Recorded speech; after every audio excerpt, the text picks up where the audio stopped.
Legit ba or scam si Global Pinoy?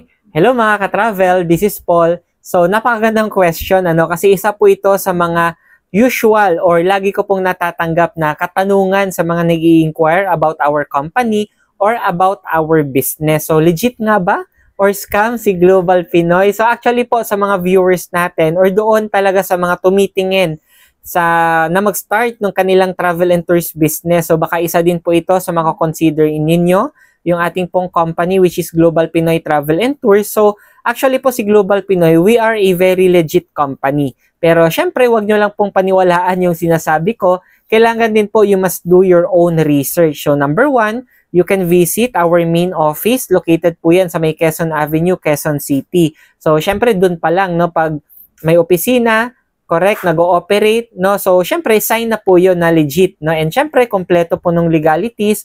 Once you visit our office or pwede din naming ipakita sa inyo through online, syempre, kumbaga ano yon, required din yon, no? Para masabi na legit tayo na nag-ooperate po nung ating business. And pangatlo, syempre, accredited po tayo nung Department of Tourism. Okay? So, isa din po yun sa mga requirements. So, sa mga viewers, suggestion ko, if you wanna check out, no, or para malaman natin kung yung isang company ba is legit siya or scam na nag-ooperate, yun po yung mga titingnan natin. No? So, unang-una, office, pangalawa, legalities, and pangatlo po, accreditation. So, with that, if ever you are interested with our travel and tourist business, pwede ka pong munang umattend ng ating free webinar. So, meron tayong schedule daily. Message nyo lang po ako para mabigyan ko kayo ng free invitation link. With that, God bless po sa ating lahat.